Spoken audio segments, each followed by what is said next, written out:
Special edition. NFL Combine Special. McMullen and Sileo here. We appreciate everybody coming aboard. Thank you so much.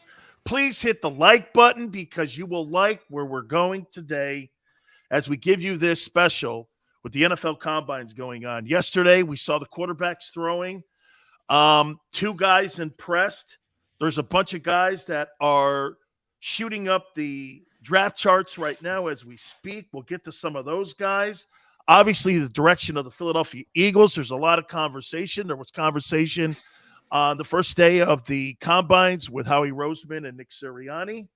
And, John, I appreciate both of us being here. I couldn't wait to get you on the special here to talk to you because, to me, the Combines really are setting up for the Philadelphia Eagles offseason here because 11 draft choices. As of now, they're going to be about $30 million, like under the salary cap. This has got to be a position where this organization has to look at this, John, and think that this could be the most important offseason that they've ever had. And maybe even under the ownership of Jeffrey Luria, that this has to be the biggest offseason in team history. Yeah, I mean, Dan, it's certainly big. Anytime you have 3 first-round picks, I mean, you got to make them count, bottom line. So they start the process with 15, 16, 19. There's got to be a sense of urgency. You know, I keep hearing this team isn't ready. This team isn't ready. I look at, you know, Cincinnati, which was on the cusp of a Super Bowl championship. They go from 2 wins to 4 wins to Super Bowl. They're ready. Anybody's ready in this league. There's worst to first every single year in this league. Go back to 2017. Guess what? The Eagles were a last place team. They went to first and they won the Super Bowl. They won their only Super Bowl, obviously, in franchise history. So I don't understand that thought process, to be honest. This is not the NBA. This is not a league where you need to strip everything down to build back up. There is an opportunity in one off season, if you make good decisions, to make a gigantic leap. And this is the off season. This is a sense of urgency because guess what? You're not going to have 3 first-round picks every year. So you got to make them count. You know, John, I would say that, you know, we're getting to look a little bit, though, like the NBA, where one guy makes a massive decision. Or maybe I should say it this way, John. One position makes a massive decision on your football team's direction. Like you said, a couple of years ago, the Bengals won 2 games. You have absolutely one of the worst offensive lines in the NFL, but you get Joe Burrow. Yeah. You get Joe Burrow in the room, and all of a sudden they win the AFC, and we're talking about 10, 15 minutes away from winning the Super Bowl. So that quarterback decision, look at what it's done, John, the last 3 years. Tampa wins a Super Bowl, they get a quarterback. The Rams win the Super Bowl, they go out and get a Super Bowl-type quarterback's arm in Matthew Stafford. The Bengals improved their football team with a quarterback. I say this about the Eagles. The Eagles have a quarterback who's really good. I like him. I liken him also to a Baker Mayfield. He struggles on finding the open wideout. He struggles in his progressions. And I'm going to tell you, John, here's my thought process on Jalen Hurts. You tell me if you agree or disagree. He doesn't have a high ceiling. The position and how he plays it does not have a high ceiling. Cam Newton, injured at the end and a train wreck. The only thing that saved him was his size. RG3, John, after his first year winning the Rookie of the Year, injured. Hurt, was never the same. Michael Vick, when he lost his wheels, he was not going to go any higher than who he was. If you play that style of football, where look at Lamar Jackson, for instance, he's given us the best benchmark. A couple years ago, he was the MVP. He's come down in progression every year since that MVP season because the last 2 years he's ended the year injured. He's missed games. He's starting to. And I think that's one of the reasons that the Ravens are pumping the brakes a little bit on a contract extension because I don't think they don't want to pay him. I think they're looking at length. Now look at Kyler Murray. Kyler Murray ends the season injured too. And, John, he makes a business decision. in the postseason game, not to take off and run, to me, that told me a lot about that kid. But he's going to get better, John. Jalen, reading defenses. He's going to get better because he's a coach's kid. All of those things, intangibles, are going to make him better. However, the style of play is not for a long time in this game because it's not a longevity position the way those guys play it. And I say that's why you can't build your team around a guy like that.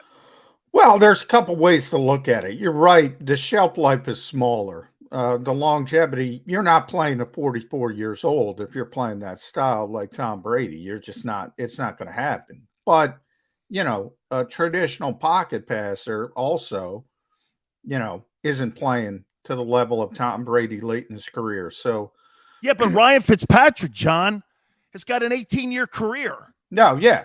So, but again, you don't want Ryan Fitzpatrick for 18 years. I mean, you're right as far as you can continue your career. So, as a player, and you're a former player, look, you want to play as long as possible. You want to have that longevity. And you want to be able to take advantage of your earning years for as long as possible. Most guys, heck, we just saw Ali Marpet retire early, made a whole heck of a lot of money. He's going to walk away from the game while he's still healthy. Everybody makes an individual decision. But you're right as far as the style of play limiting the shelf life. And you don't have to look to those guys. You bring up a lot of names. RG3, I think a lot of people forget how great he was as a rookie. And then in the playoffs, he's carried off on a shield. He tears his ACL, his LCL. He's never the same again. You don't even have to go to that extreme. Look at Jalen Hurts. Right. I say this all the time. It's not just about missing games. He has the high ankle sprain, and he needed surgery after the season. He wasn't the same for the rest of the year. So he gets hurt against the Giants in the final drive. He wasn't the same. He wasn't the same guy the rest of the year. So it's not only not being able to play games, it's not being able to be as effective while you're out there fighting through it. So while I give Jalen Hurts credit for fighting through that injury, he wasn't the same guy. It further limited the Eagles' offense. So you're right as far as the style of play creating an issue. No doubt about it. And look, I've said this no matter how many times the Eagles say this, and I said it this morning on Birds 365, I'll say it 100 more times and people get angry. Look, they're trying to get better at the quarterback position. They are trying. They are trying to get better. There is no path to get better right now. Now, maybe if Seattle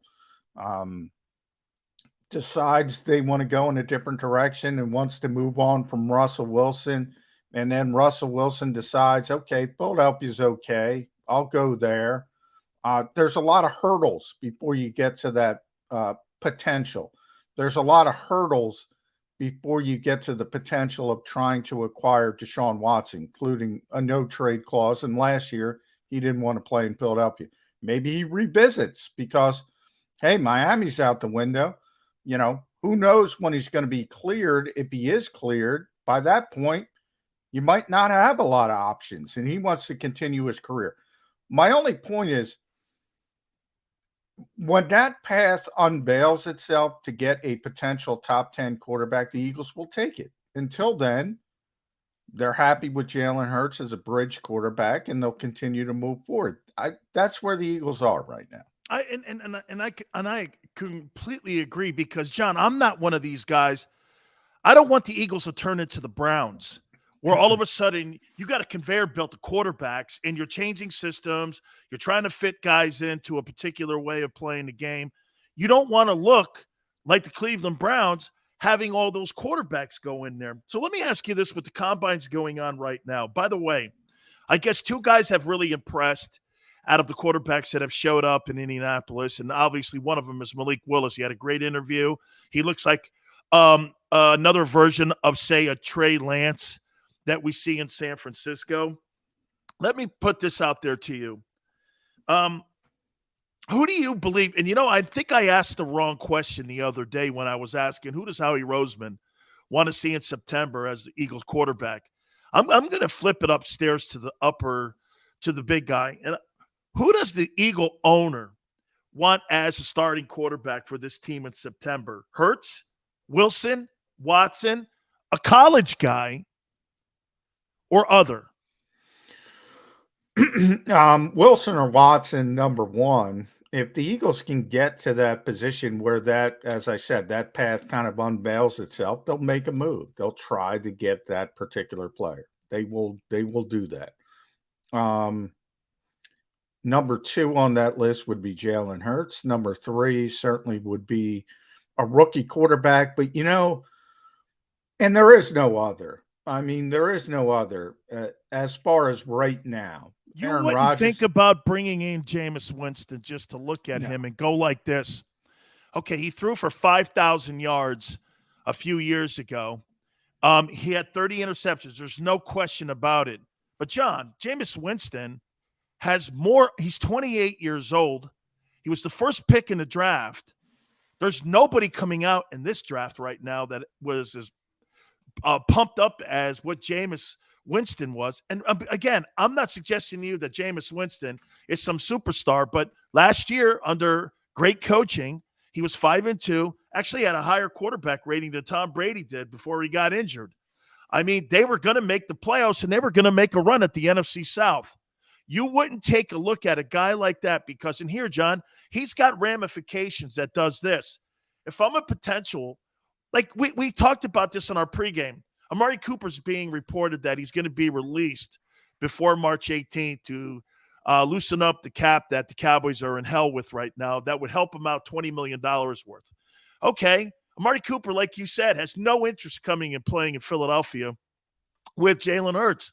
If I knew a guy threw for 5,000 yards, I might get my 100 catches and my 1,300 yards with a guy like Jameis Winston, no risk it, no biscuit kind of guy. It also attracts other potential free agents. So when people are going like this, Jameis, man, I mean, Jalen will never have the arm, and he will never be the type of quarterback, the big-time quarterback that Jameis Winston is. It's not the style. Jameis Winston is how Nick Sirianni coached Phillip Rivers, how he coached Andrew Luck when he was with Frank. All of these guys. That's the style that fits Sirianni more than what Jalen is. Am I wrong? No, you're not wrong. Long term, the Eagles want to be able to play 11 personnel. They want to be able to throw the football. But they don't want think about Jameis Winston last year. He made, I think, $5.5 million. He is what he is. You're right. He's a higher volume passer than Jalen Hurts. However, it's a short-term answer. He'll probably get more than 1 year on the open market. Either way, he's going to get at least $5.5 million. He'll probably get a little bit more than that because you start thinking about New Orleans once they get him back. You start thinking about Pittsburgh, and anytime you have a couple teams bidding, maybe go back to Tampa with Bruce. Yeah, exactly. There's going to be more than one team sort of bidding, so he might get, I don't know, 8 to 10, not outrageous money. The Eagles got to pay Jalen Hurts $1.6 million next year under his rookie deal. That's the beauty of that. Yeah, under his rookie deal, and they still have that extra year in that time before they have to start talking about extension. Does Jameis Winston make them that much better than they were last year? I don't think so. Maybe a little bit, maybe different. Maybe they can throw the ball more. Isn't that what the organization wants, John? Again, John, I want to win games. I don't have a problem winning the way that the Titans win, that the way the Niners win, the way the Eagles won. But I keep hearing this conflict. And again, you've been around the team 10 times more than I have. I keep hearing this disconnect, though. Well, they want to chuck the ball down the field. They want a prolific passing game. They want this. Okay, well, the things that they're saying and the way they're acting is not how the team is constructed right now. Winston gives you what they're looking for, and you don't have to waste a draft choice when it comes to surrendering a guy, when it comes to picks. You get all your first rounders. You've got a quarterback arm in Winston. And again, maybe I'm just using Jameis as a pawn in this, but to me, if I could keep my picks put a guy with the quarterback's true arm and a true quarterback back there under center. To me, I get my picks. I answer that question by keeping my assets.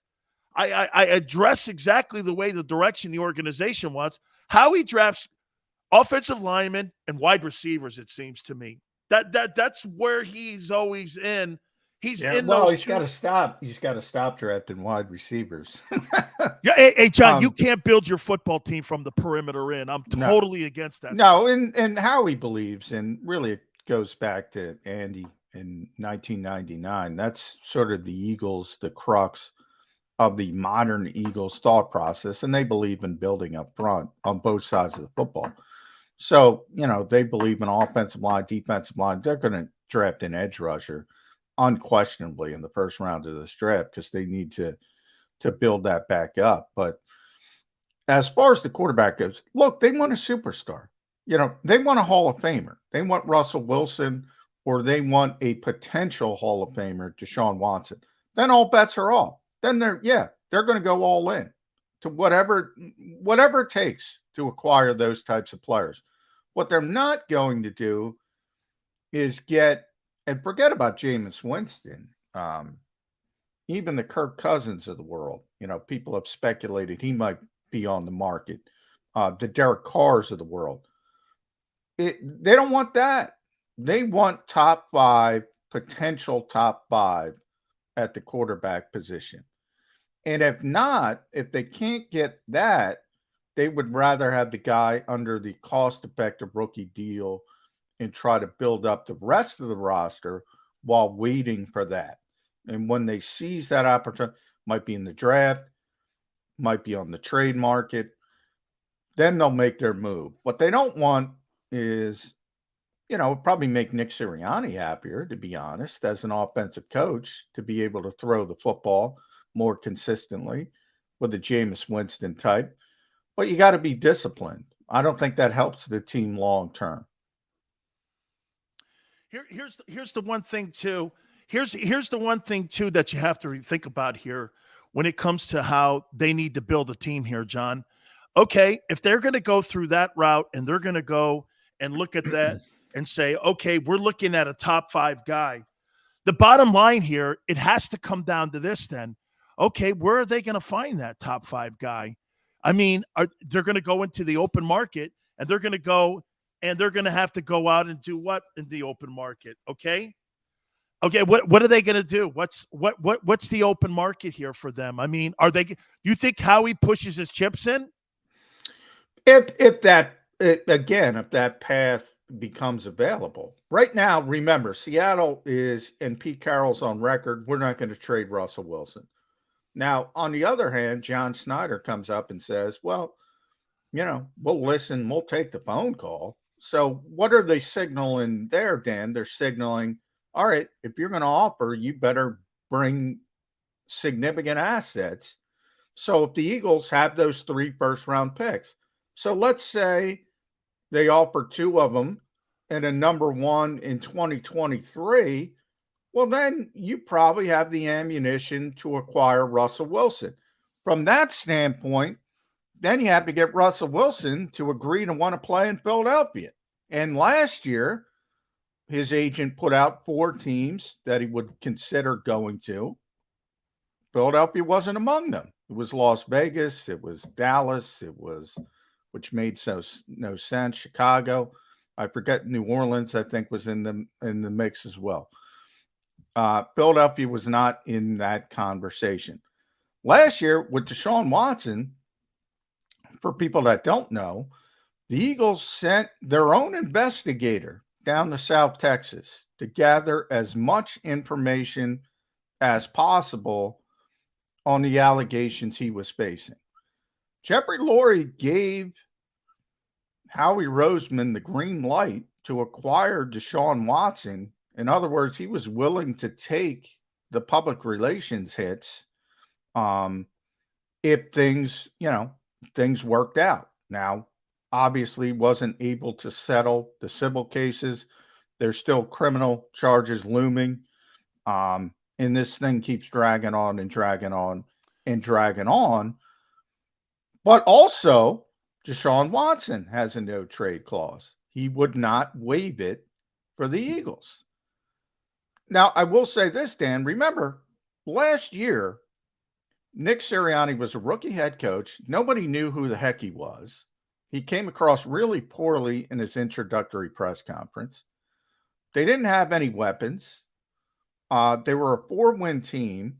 So if you're a quarterback looking at that situation, you're saying, I don't want to go there. Now you fast forward a year, all of a sudden Nick Sirianni has developed arguably the best rookie head coach in this league last year. Looks like a good offensive mind. Devontae Smith has turned into, you say, okay, that's a legit player. Dallas Goedert has turned into one of the best tight ends in football over the past year. Now they look a little bit better. So maybe these guys revisit their thought process and say, all right, I'll go there. So, but there's so many hurdles.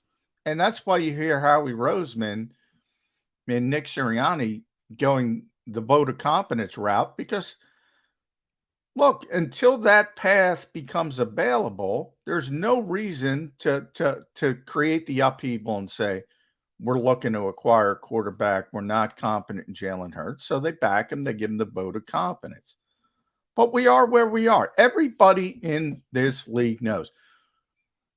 Look, Jeff McClain of the Philadelphia Inquirer reported it. Albert Breer reported it. I've reported it. Everybody in this league knows the Eagles are trying to get better at the quarterback position. There is no path to that right now. When there is, they will seize the moment. John, tell me this then. With Howie looking at the combines, the way everything is set up, it looks to me like, it's funny. There's no quarterback, John, that people are really circling right now that look like they're saying this. That guy is a game-changing type guy.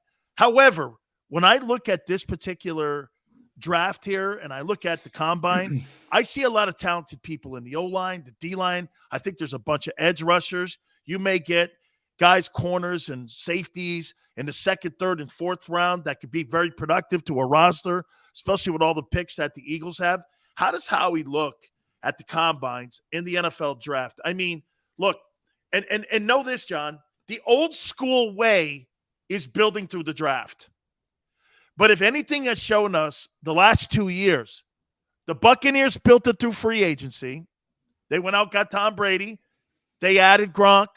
They got Antonio Brown. They had core guys in there. They did. Jason Light did a really nice job putting core guys in there. But then turn around and look what the Rams do. They push, I don't know when they have a first-round pick again. They pushed all their chips in, right? They look at how much assets they gave up for Jalen Ramsey. You've got Aaron Donald. There's no coincidence that the two positions that they have on the team, they have the two best players at their respective positions. A lockdown corner in Jameis Winston or Jalen with Ramsey, and they have the best pass rusher in Aaron Donald. So my question would be this then. Is the new way of building teams more in free agency, or the combine still in the draft, and how he sees that he can build this football team? Because to me, John, I tell everyone this. Okay, draft choices are like lottery tickets. Free agency, they're your chips of gold. You know what the value is. You know what you're getting when you get this guy here and this free agent here versus what you think this kid can do when he comes out of college. What do you think the organization is when it comes to watching what teams have done over the last 2 years? Well, if you go back to when the Eagles won the Super Bowl, I think it's always a combination, Dan. I mean, people forget, the Rams, everybody talks about the Rams and Matthew Stafford and Jalen Ramsey, as you mentioned, Von Miller, bringing in Odell Beckham later in the process. The two best players on the Rams, defensively, one of the best players of all time, Aaron Donald, was a draft pick.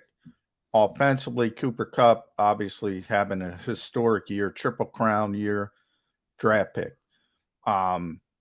So, Les Snead wore that T-shirt, F those picks, but he's maximized the picks he has used, and he's gotten some really, really good players later in the process. So, if you go back to the Eagles when they won the Super Bowl, people kind of forget Alshon Jeffrey it was, they didn't make the splash, but it was Alshon Jeffrey, it was Patrick Robinson, it was Chris Long, it was LeGarrette Blount, all these veteran players, and it was more cost-effective route for the Eagles, but they hit on all of them. They hit on all of them that were significant contributors to that particular team. You're right. From the NFL as a whole, I've never understood why teams in this league and most organizations value uncertainty in those lottery tickets, as you call them, the draft picks, over proven guys, over guys can play. Now there's, Matthew Stafford is a fine line. If it doesn't work, you look terrible. For the Rams, it worked. And I think teams should be more willing to go after veteran players. If I'm the Eagles, for instance, a lot of people are talking about Amari Cooper. Well, Amari Cooper, if the Cowboys move on from him, he's not going to want to play here because they don't have a high-volume quarterback. But you know who the Eagles could get? Another Alabama kid, Calvin Ridley. Now, they have to do the due diligence and see where he is mentally, because he kind of tapped out last season for mental health issues. But they have a history of dealing with that and getting through it with Brandon Brooks and Lane Johnson. My point is, though, you would be trading for Calvin Ridley, so he doesn't have a choice. He's not going to sit there and look at the landscape and say, oh, I'd rather go play for this quarterback because he throws for 4,500 yards. No, he's going to get traded. You're going to bring him in. Nice compliment to Devontae Smith, another Alabama guy. All of a sudden, you're starting to cook with gas. I don't know if you got the vehicle to get him the football, but maybe that comes down the line. So they got to be inventive the way they do things. I will say, I don't expect this team to take 3 first-round picks. Now, maybe they trade up, maybe they trade down, maybe they trade out, maybe they trade one of those picks for a veteran player. I don't expect them to take 3 first-round picks. So there's a lot of ways how we can go, and that's why this is such an important offseason.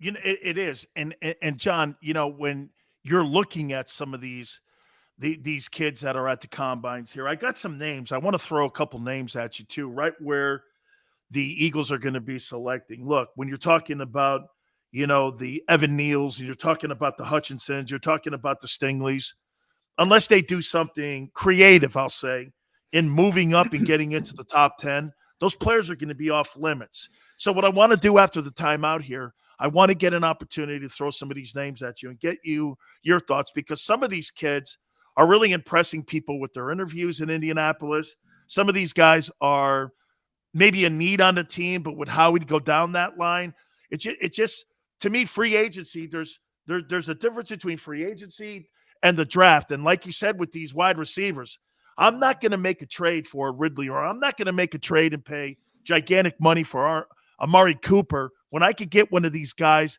in the 2nd or 3rd round. So we'll hit on all that. Let's take a brief timeout. Back in 3 minutes. Keep it here on the NFL Combine Special with McMullen and Sileo. Go for the midnight dares.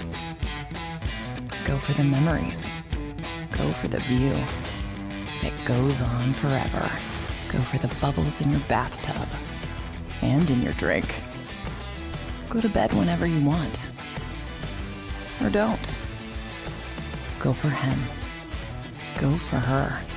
Go for the win. Go to Ocean Casino Resort. Book your trip at theoceanac.com. At Stateside Vodka, every new customer gets the world's best rocks glass. Free.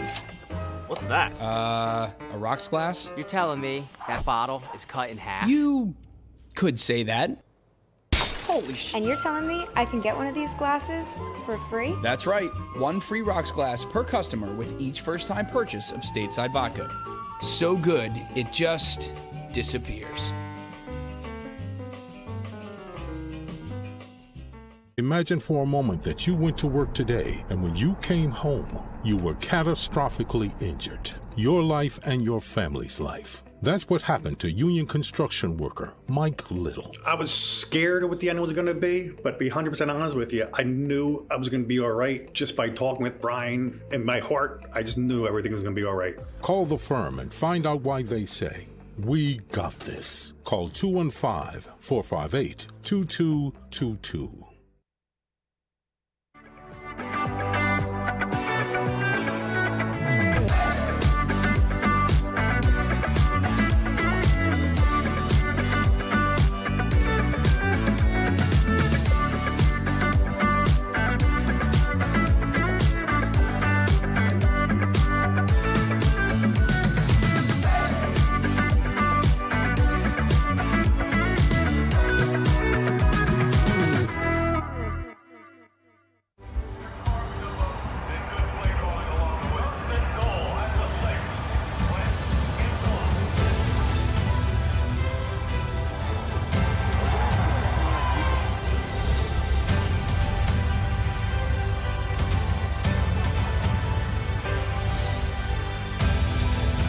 Field of life, First Trust Bank is there for you.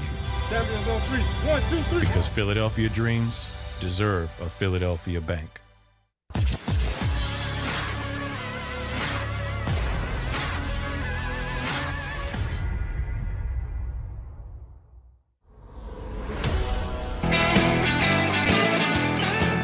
Welcome back to our NFL Combine Special with John McMullen, Dan Sileo here.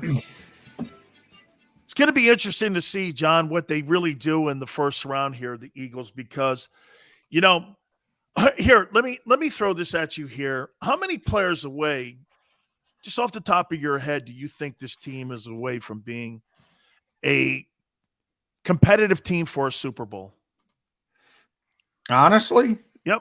One, the right quarterback. So if Joe Burrow is on this football team, they're in the NFC title game. They're in the conversation.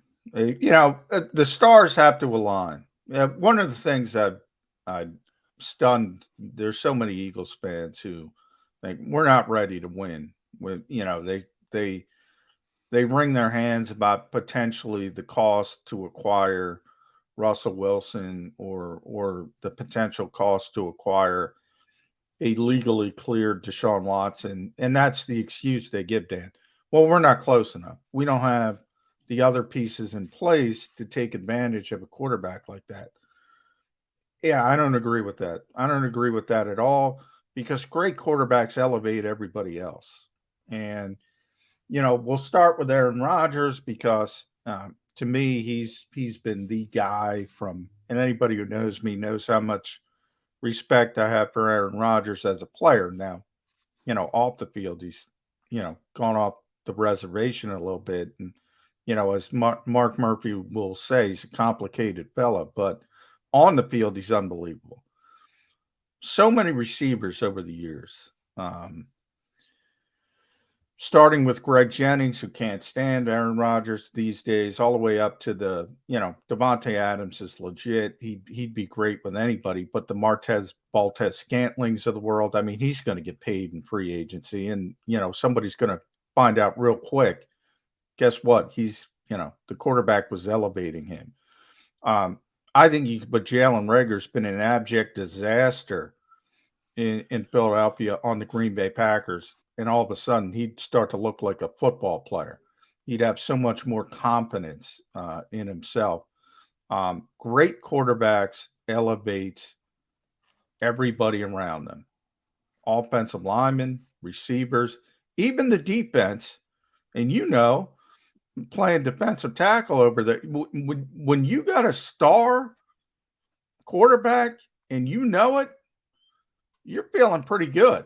That's right, because he's putting you in a 15-play drive, and he's putting 70 plays on the board for you, and you're on the other side with 60 plays, and you're trying to keep your defense off the field. That's why the Chip Kelly thing, I knew it was never going to work because Chip believed in 85 offensive plays. Well, you got a defense and you got a roster with only 53 dudes on it, guy.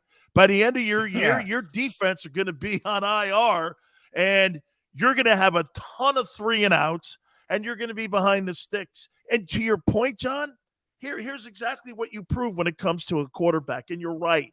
And you know what? I get ticked off too when I hear people going like this. We're about 8 players away. The Bengals won 2 games 2 years ago, and they have the worst O-line, and that guy put that team in the Super Bowl, and he was sacked 9 times by the Titans, 7 in the Super Bowl alone.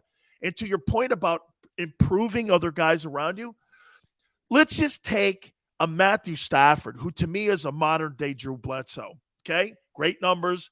He had Megatron, too. Let's not forget that. He had Megatron in Detroit. However, look what he did when he got to Los Angeles. Cooper Kupp was a dude. The year previous, he had 68 catches, John, for 945 and 3 touchdowns. Good player. You get a guy in the building that's got a great arm, and Stafford has always been considered that in Detroit, even through the bad times. They only had 1,000-yard back the whole time he was there, and it was Reggie Bush, believe it or not. I mean, this guy goes for 1,900 yards and 145 catches, John. I mean, one guy can make the difference on the team. That's why where the Eagles are right now, it's a slow drip and a build. If you're going with Jalen. Now, to your point, it affords them the 2 things, or it affords them exactly what Seattle and New England did. Think about where those guys were. Seattle, they gave that Matt Flynn guy $18 million, if you remember right. Yeah. And they drafted Wilson in the 3rd, and Pete had to go to management, and he had to go to Paul Allen and go, hey, you know that $17 million signing bonus we gave the guy? I'm going with the guy we took in the 3rd. And if you remember right, Tavares Jackson, Wilson's first 2 years, made more money than the starting quarterback. The backup guy made more. Remember what Belichick did in New England? Belichick's there, he goes, they had just signed Drew Bledsoe to that $100 million contract, and they gave him $17, $18 million on a sign. Gets hurt in that Jets game. And all of a sudden he comes back. He wins a playoff game, John. Then they had to debate, do I put Brady back in for the Super Bowl or do I hang with the veteran guy? Belichick said, you know what? I'm going with the younger guy. And that was when the legend of Brady began. And they traded that guy, Bledsoe, in the division. Not just in the conference, they sent him to the Bills.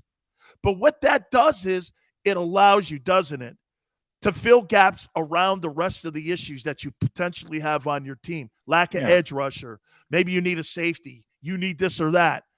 So it's going to give Howie latitude in a division that he can still win. All that is on contention, in my opinion, on Washington does, because Washington's made it very clear. They're moving off of Tyler Heineke. Yeah. Am I right? Yeah. They're going after a quarterback, and and they're in different conference. They're just looking for an upgrade. The Eagles are very specifically looking for an upgrade, but only a top tier upgrade. Washington's going to bring in, it might be Jimmy Garoppolo, it might be Mitchell Trubisky, anything, because they know they need a quarterback better than Taylor Heineke. That's the difference between them and the Eagles. The Eagles are happy with Jalen Hurts as a bridge, but they recognize he's a bridge. And if there's an opportunity to go get that guy, to go get that difference maker, they will take it. And who knows? We talk about the first round of the draft, and the Kenny Pickett's of the world, the Malik Willises you mentioned. They had that luxury of a 3rd round pick. So maybe if one of those guys falls to 19, and you take another dart to throw at the dartboard and say, okay, is Jalen Hurts going to develop? Odds are not great to be a top 5 quarterback. odds are not great, but get another dart. You never know what happens, and that's sort of that lottery ticket you were talking about. Look, the Eagles got to get better at the game's most important position, and there's a lot of stuff. And I don't like people that just boil down NFL games to quarterback versus quarterback, but you also got to be realistic and say. And I always call Green Bay the most spoiled fan base in the world because they've had Hall of Fame quarterback play for 30 consecutive years now. They don't know how the other half lives. And the best thing I say about Green Bay fans go into every week. Think about this, Dan. Every week thinking their team's going to win the game. Now, they might not win the game. They might not even be favorite.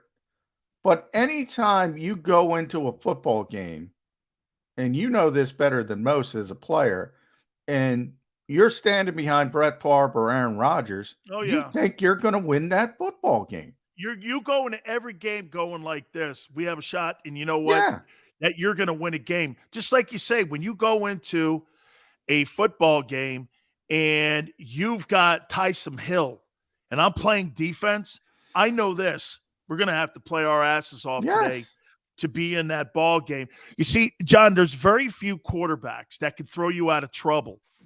And that's the kind of quarterback you're talking about, like a Patrick Mahomes.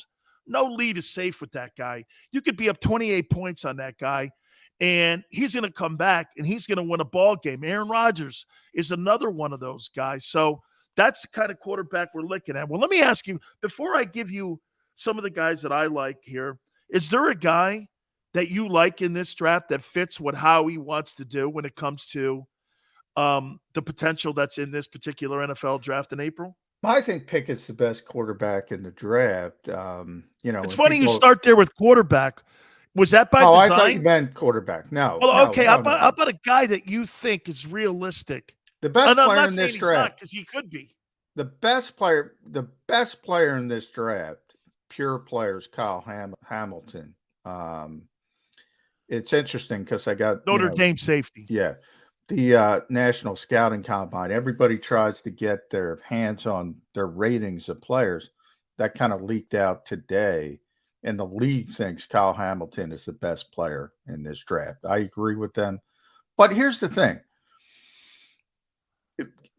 And I use Micah Parsons as an example. I've been doing this on other shows, Dan. When you have a player that's so unique, and Hamilton to me is that type of player. He can play all over the place. I'm looking at the rankings too here. I'm with you. Go ahead, please. He's a safety, and obviously that's not the most valued position in this league, but he can do everything. He can play linebacker. He can play slot corner. He can play both safety positions. And I think about Micah Parsons from last year, and people would argue, well, is he an off-ball linebacker or is he an edge rusher? I thought he was an edge rusher, but he had really short arms. You know how people want edge rushers to have lengthy arms and have tremendous, and they were like, he can't be an edge rusher. Turns out he can do anything. He can do whatever you need him to. And that's what happened in Dallas. But why did it happen? DeMarcus Lawrence got hurt, and they needed somebody. So they said, well, let's try Micah over there. And turns out, he turns into the best defensive rookie since maybe Lawrence Taylor.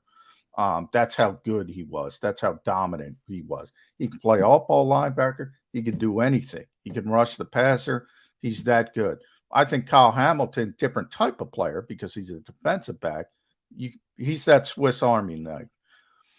But you got to get the right coaching staff. And maybe the better example is Deebo Samuel. So let me ask you this, Dan. Everybody's like, we want the next Deebo Samuel. And the kid from Arkansas. Yeah. People look at him and Treylon Burks and say, he's the next Deebo Samuel. Well, guess what? Deebo Samuel wasn't Deebo Samuel until he got to San Francisco and Kyle Shanahan used him. Hey, John, I had to look up the college. I didn't know he went to South Carolina. I don't remember him playing at South Carolina. And he was a wide receiver. Right. That's all I he don't, did. he reminds me a little bit of what Calvin Johnson went through when he was at Georgia Tech. John, did you see Megatron at a No, place that well, Randy yeah, all Tripp they walked did was in? run the ball, and at Georgia Tech when Calvin was there. So he didn't have great numbers, but everybody could see obviously the freakish athleticism and size of Calvin Johnson. But if you go back to Deebo Samuel, he ran the ball. So 4 years he played at South Carolina. I'm just looking it up. 4 years, right, Dan? Yeah. He ran the ball 25 stinking times at South Carolina. I- That's it. Unbelievable. That's it. So my point is, if you don't have what other coach would use Deebo Samuel the way Kyle Shanahan? I don't think there's another coach. I don't think there's another coach in the NFL. So when you say, I think Treylon Burks can do some things that Deebo Samuel can do at the pro level, well, you have to have a coach that allows him to do that. And It's where he lands, John. Yes. It's if John, like you said, if you're talking about putting him on, say, the Titans, man, I mean, the team is centric around Derrick Henry. It's not centric around him running the ball or putting him in a position. I think that's a great coaching staff, Mike Vrabel. That may not be the best choice, but if you put him on like a rookie coach like that Robert Saleh, and you've got a rookie quarterback, Zach Wilson, and you put him in that system, I don't know. Does he get the coaching? I can't think of a lot of players that are coming out of the New York Jets system in the last 20 years that got great coaching. And so I'm thinking, no. But if you go to a place like Kyle Shanahan, you go to a place like maybe a Sean McVay, you go to places like that where these innovative coaches, maybe even a Kevin Stefanski in Cleveland, these young guys who look at analytics and they apply it, that's the kind of place that he has to go. But if you're going to go and tell me, well, let's put him up in Seattle and see what wide receiver has Pete Carroll ever had. DK Metcalf is great in a straight line. That guy cannot run routes.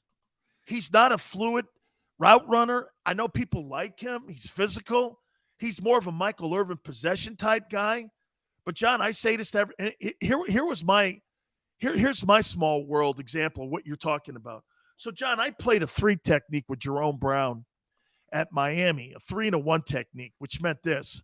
We played one gap responsibility. We got up the field. We created penetration, and we got in the backfield, and we made plays. I get to Tampa Bay, and Ray Perkins and those guys go like this to me. We're going to play nose guard. I go, what's that? and they go, well, no, it's like 2 gapping. You hold the guy up in front of you so the linebackers, who weren't very good on the team, okay, so the linebackers can run. And I'm going like, I've never played that position before in my entire life. I don't even know what the proper hand placement is. So they drafted me with all the skill set things that I was taught by Jimmy Johnson, Dave Lundstedt, Butch Davis, all the things that made me great at Miami. I had to re-educate myself, technique, understanding what the position was. So that's why I'm always playing behind. Looks like I'm getting blocked because I'm not sure of what I'm doing. When I'm in a position where I'm a 3 or a 1, get up the field, wreak havoc, make a play in the backfield, and do it. To your point, you get drafted and you go to certain places, it could destroy a career. Oh, yeah. Oh, yeah. And that's why I get a kick out of, when one guy, I think, who could have been Deebo Samuel before Deebo Samuel could have been Cordarrelle Patterson. He has that similar skill set. And it turns out he plays a decade in this league. He makes an all-decade team essentially as a kick returner.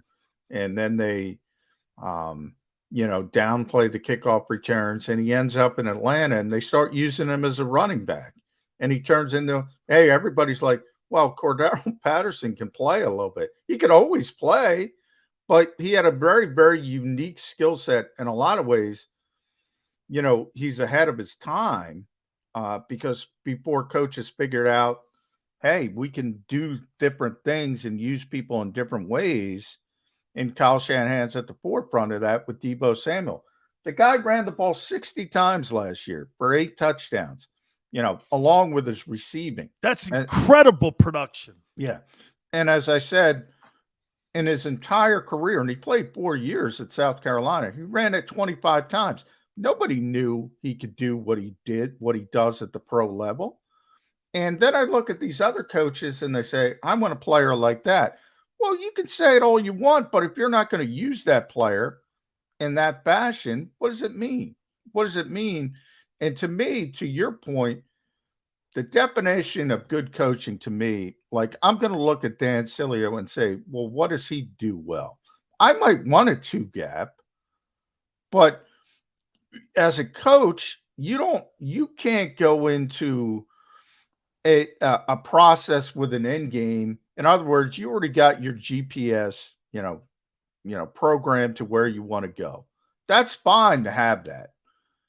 But if there's a roadblock up, guess what? You got to turn left and you got to find another way to get there. And you got to find another way. And I'm going to try to take advantage of the talent my players have. And that to me defines good coaching, as far as instead of guys who just say, okay, this is my scheme, this is what we're going to do. And Brad Johnson, told me a great story once. And the fact that, Brad obviously started his career in Minnesota at, I think it was a ninth round pick back at FSU. Yeah. Out of Florida State. Actually played in the World League too. Yeah. Played in London, I believe. Yep. London Monarchs. And he worked his way up, and he had that great year when due to injury. And all of a sudden, Brad Johnson becomes this high-level starting quarterback. And it was that 98 Vikings team that should have won the Super Bowl. And people forget, he was the starting quarterback. And he got hurt. And then Randall Cunningham came in and had that brilliant season, MVP season. And I had forgotten that, John. I had forgotten that was Brad's gig. Yeah. I still say to this day, if Brad stayed healthy, they would have won the Super Bowl, because they wouldn't have been as explosive, but he was so smart. He would have gotten him over the hump. But anyway, my larger part of the story, he went on to play with Washington, won a Super Bowl with Tampa Bay. Everybody knows. Then people forget, he came back to Minnesota as an aging, older quarterback. And that was when Brad Childress got there. And at that stage of his career, the best part of Brad Johnson was how smart he was. And, you couldn't run a defense that he couldn't decipher. And he went into Brad Childress's office, and he had notebooks of plays he liked and plays he wanted to run. And Brad Childress told him, hey, when you're a coach, you can run that stuff. We're going to run what I want to run. And right there, I said, he's not going to be a success, Brad Childress. Not going to, and he wasn't. Until Brett Favre got there and said, F you, and Brett did whatever the hell he wanted.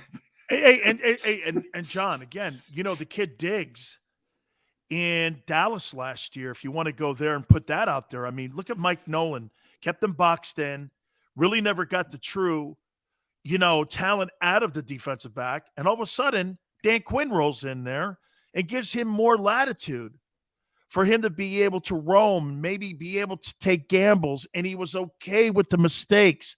I think sometimes great coaching is, hey, you're going to learn more from your mistakes than you are going to learn from me putting you in a position that maybe doesn't truly fit your skill set. You're going to adapt to a technique. To me, the coaching on the Eagles, I thought it was fabulous last year. And you know what? I was talking to Xander yesterday about this.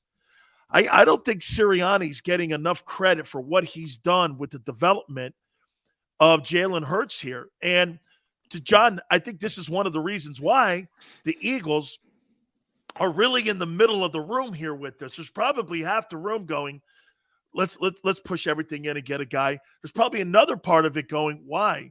He's on a rookie contract. We're allowed to build the football team. And Nick has really pulled a lot out of him. I'm going to make a point to you here, too, on Jalen. They always say, well, he's had all these coordinators over the years and he's had all these coaches. I don't know, John. If I'm coached by Steve Sarkisian, Nick Saban, Lincoln Riley, Doug Peterson, Nick Sirianni, we're not talking about bums here. We're talking about really good coaching that he has gotten. Now, the fundamental techniques are different. Obviously, the language is different. I totally understand that. One quarterback, one guy wants to do this, one guy wants to do that.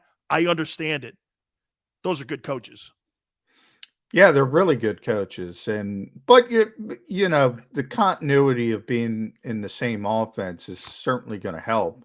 And this will be the first time, in theory, Jalen will get to do that in back-to-back years. Look, I do know Lincoln. You bring up Lincoln Riley. Lincoln really likes Jalen Hurts and really thinks that he's got an opportunity to be better than most people think. You think he's better than Tua? I'm not a big Tua guy, so I'm not either. However, he does win ball games. He does. Well, he did at the college level, certainly. But I think he's a better quarterback right now than Tua. I will say that. You think Jalen's better than Baker Mayfield? Baker last year took a lot of hits and didn't play well, but he was playing through a pretty significant injury. So, I think people we just talked about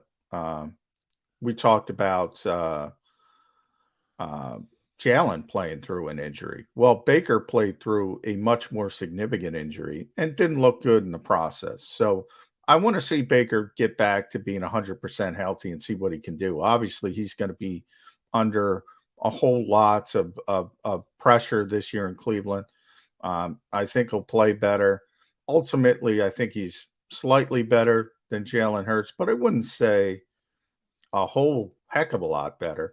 NFL.com, and I think it was Greg Rosenthal, put out his quarterback rankings, and I've been talking about him for a while because I thought they were really fair. He had Jalen Hurts at 17, and I think that's about where he is, right there. Yeah. I think that's by the way, he is. Tua's 13-8 as a starter. Yeah. I'm not. With a coach they fired. Yeah. Miami did some things and was able to win some games, and very similar to here with the Eagles. They did it in different fashion, different ways. I think Brian Flores had a pretty good defense at times and would out scheme some people. I don't think it was necessarily on the quarterback. I think they're in the same situation. Look, that's the thing, man. Everybody, if you're in quarterback purgatory, and that's where the Dolphins are, and that's why the Dolphins were trying to get Deshaun Watson and trying to get Tom Brady, and Stephen Ross is trying to press. They know they got to get better. They got to get better at the position. Now, the worst part for them is they spent a high-profile pick on a quarterback. Fifth pick Eagles, overall. Yeah, the Eagles drafted Jalen Hurts at 53. So right. The Cleveland Browns drafted Baker Mayfield at number 1. And we're talking about, is Baker Mayfield better than Jalen Hurts? Well, he damn well better be, but I don't know if he is. Oh, no, John, I'm with you. I think it's a coin flip. And that's not good like for Cleveland. You said, there's no question. The one thing that Howie Roseman has to get credit for, and John, I was one of these guys. You took that dude in the second round, but guess what? Here I am today doing this. Well, it fits the pick. I mean, to me, in my opinion, he's kept his value, probably raised it. I mean, if you were going to look at, if he were to come out right now, he'd be a first-round quarterback. I mean, I think he'd be at the bottom, but to me, I think he's definitely I think he definitely now fits the pick. So Howie got the value for the pick, in my opinion, because now he's even a starter. He wasn't signed here, drafted here to be a starter. He was a safety belt. Yeah, he was drafted because Carson couldn't finish the season. I mean, bottom line, in 3 consecutive seasons, Carson Wentz wasn't able to finish because of injury. And the Eagles were like, well, they value the backup quarterback position more than most teams, number one. And they said, we got to get a cost-effective option as an insurance policy for a guy who hasn't proven to be durable. And then Carson took it the wrong way, obviously. And, things sort of went sour from Carson's perspective, who wasn't able to handle Jalen Hurts' presence. That was part of it. So, on one hand, you could say, yeah, in a vacuum, you're right. The value of Jalen Hurts at the 53 overall pick, that's a home run. But that created some issues that the Eagles didn't want created. And they had to fix those issues. Hey, John, I want to hit on some of these guys that are at the combines and see if you like some of these NFL guys and give me maybe a thought process on how he would look at some of these guys at the combines. We're going to do that. We'll talk a little bit more also about the free agents that are out there. The combines really, quite frankly, too, folks, I don't think people understand something about the combines. Agents are at the combines pimping their free agents as well.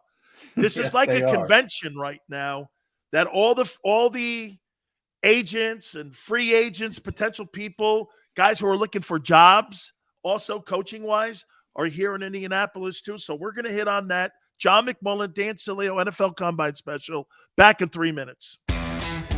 Go for the midnight dares. Go for the memories.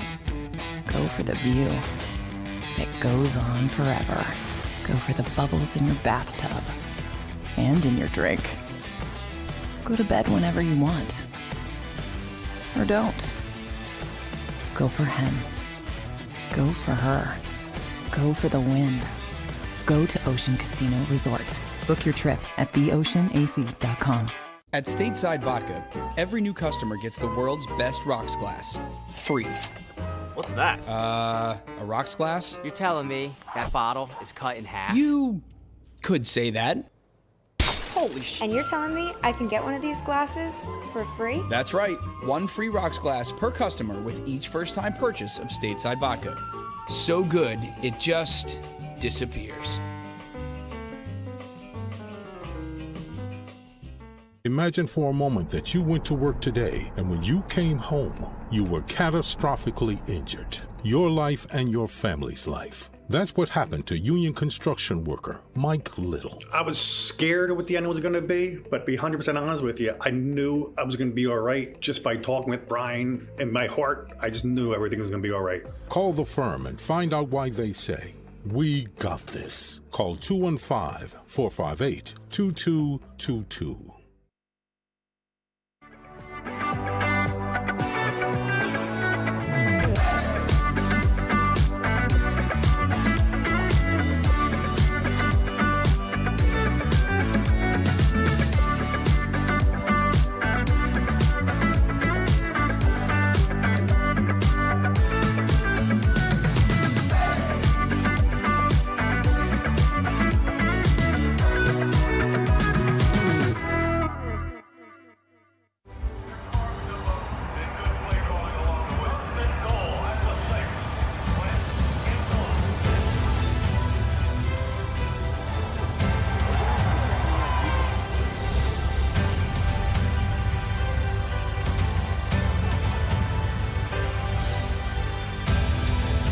Field of life, First Trust Bank is there for you. Champions on 3. 1, 2, 3. Because Philadelphia dreams deserve a Philadelphia bank.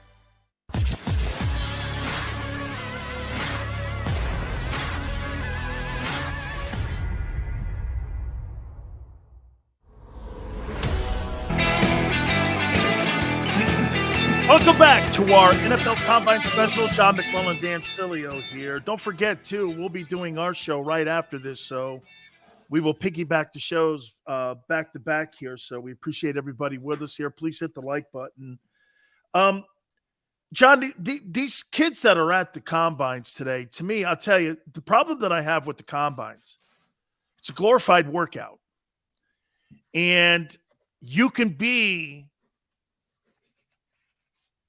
You could be given a pot of fool's gold at a thing like this.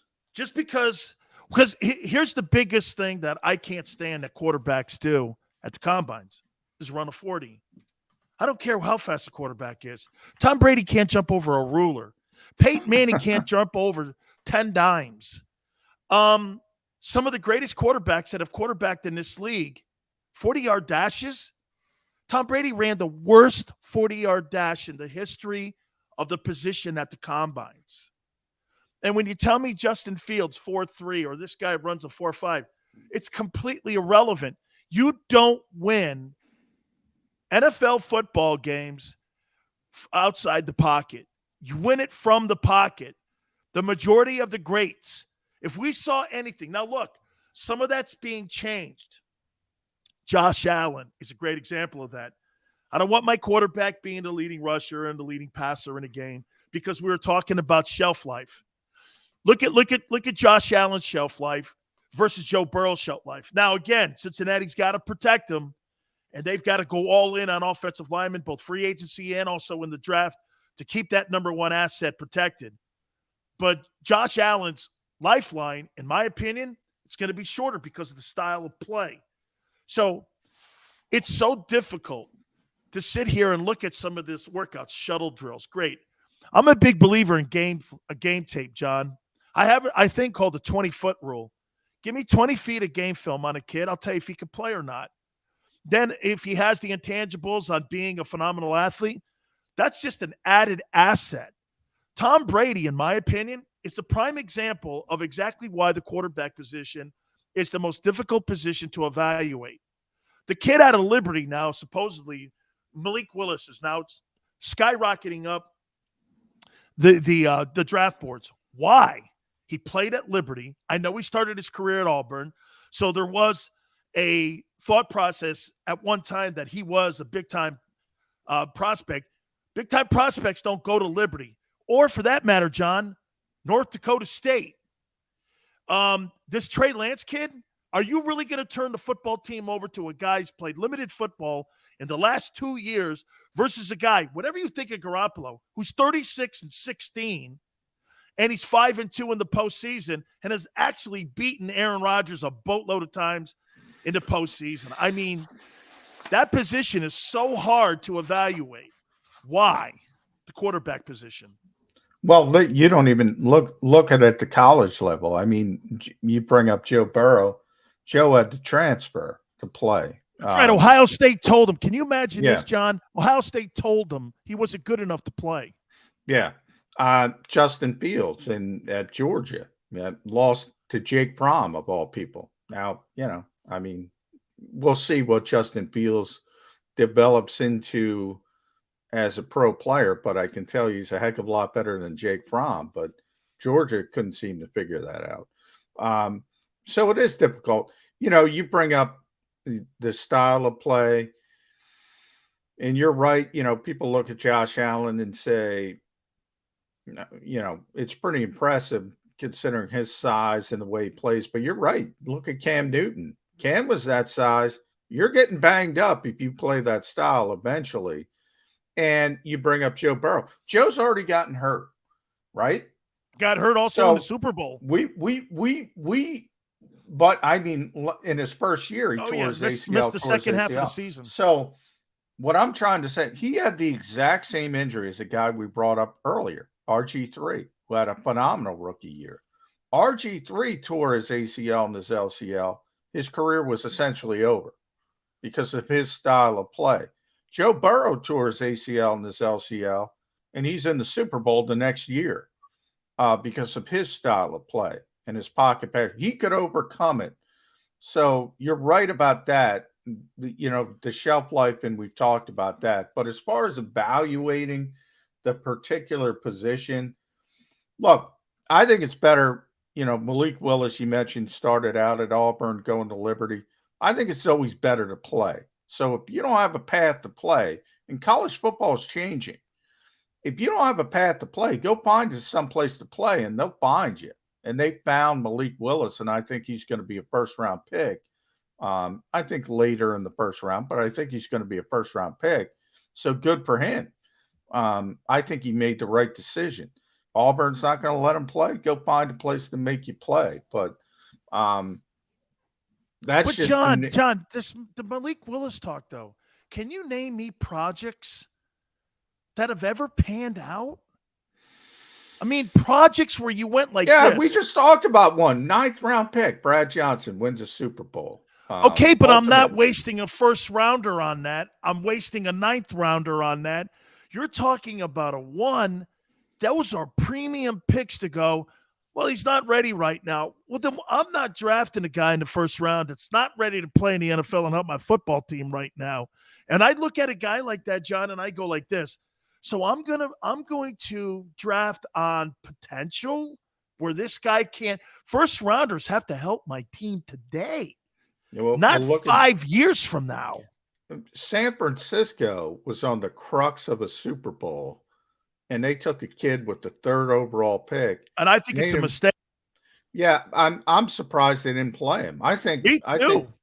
I think maybe they could have made the Super Bowl if they would have sort of force-fed Trey Lance, but who knows? I'm not there every day, and I have tremendous respect for Kyle Shanahan, but he says the kid's not ready. He's probably not ready.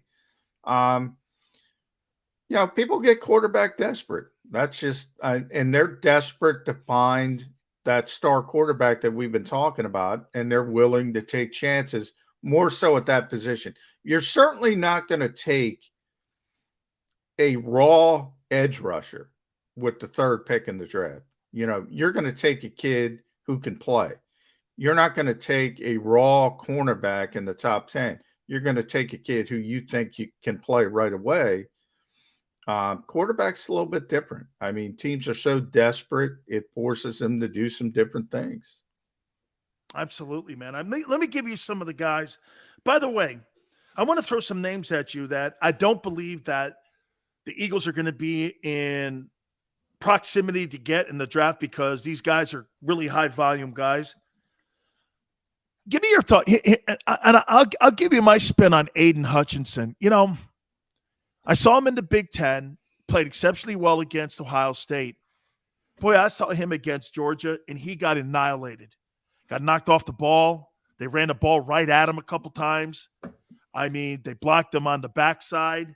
I get he had some pass rushing. You see, John, I look at conference, and I look at the conference, and I say this. Aiden Hutchinson, did he dominate the Big Ten? Yes. Was the Big Ten really a great conference this past season? Let me think. Ohio State was down. Who else? Iowa's a good team. There's some good players on there. Who else? Indiana? They underachieved. Let me think of this. Then I turn around and look at the Southeastern Conference, and you're talking edge rushers there, and you're looking at edge rushers that come out of that conference. You're playing against a potential pro every single week. You're playing against a high-volume guy. 70 guys last year got drafted out of the Southeastern Conference. I look at Aiden Hutchinson, and I go like this. I see the skill where people are. 6'6", 265. It's a little light for me, but I could see him in a 43. You put him in a wide 9 or in a 7, I get it. I don't know. I know Detroit's going to take him. Hometown kid there. I don't know. How do you look at him?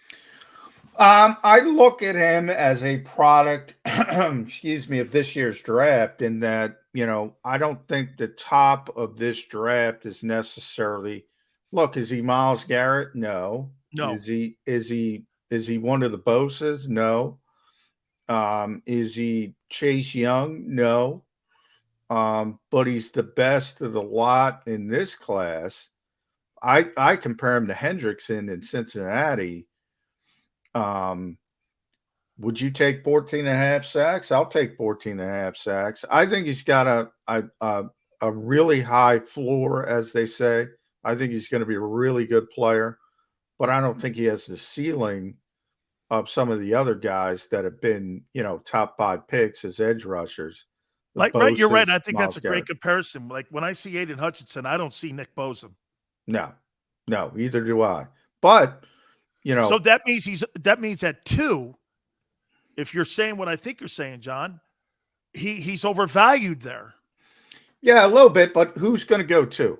I understood. Yeah. So is Kayvon Thibodeau going to go too? Maybe, maybe, he might have a little bit more athleticism, but, when there's certain guys, and Nick Sirianni talks about this all the time, when, you sort of marry talent with work ethic and guys who love the game, those are the guys who reach their ceiling as players. I think Hutchinson is that type of guy. And I think ultimately he's going to be a really good player. And, 4 years from now, if we're talking about 14 and a half sacks, nobody's going to be complaining. Oh, no, absolutely not. You're talking about you got value for the pick.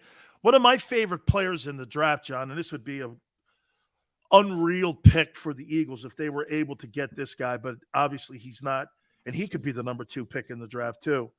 This kid, Derek Stingley Jr. from LSU. I mean, the one thing that you could say about Ed Orgeron recruited his ass off there, and there are pro prospects all over the joint. Jefferson, Jarvis Landry, all those LSU guys that went on to play in the National Football League. I got to tell you, Joe Burrow, he gets him down from a transfer, turns the keys over to him. I mean, this kid Stingley is as good a cornerback as I've seen, and you're talking about him going against Olympic speed. You're talking about him playing in a great defensive system and a great program.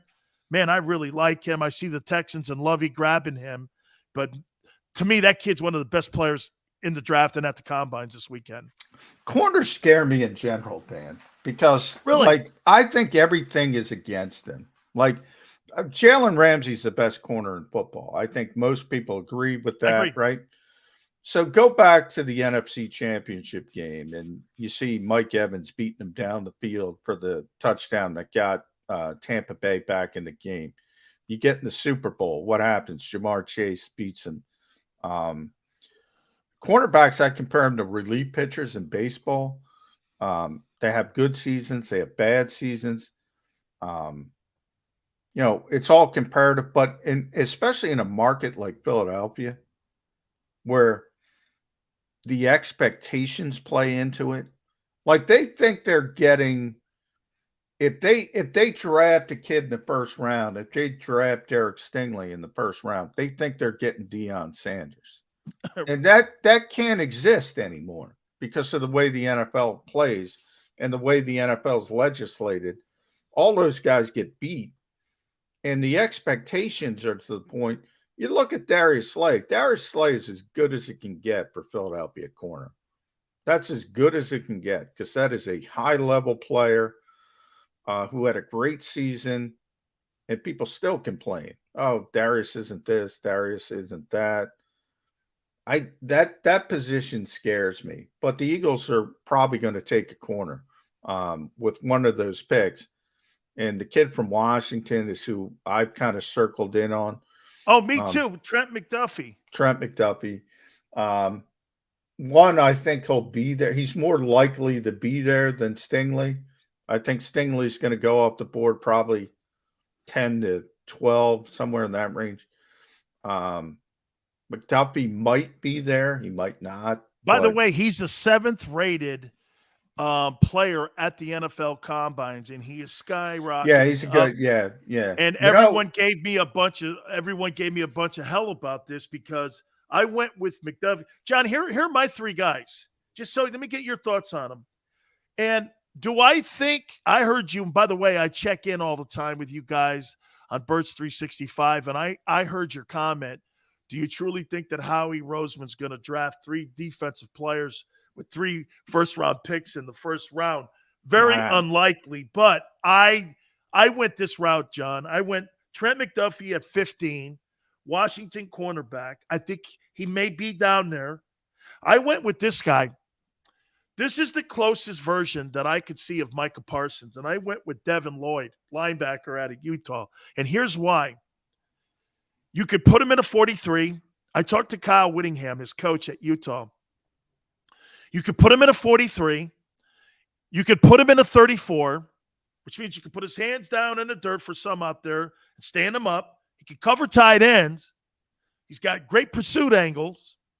He is a great tackler, and he's exceptional with his hands on pass rushing.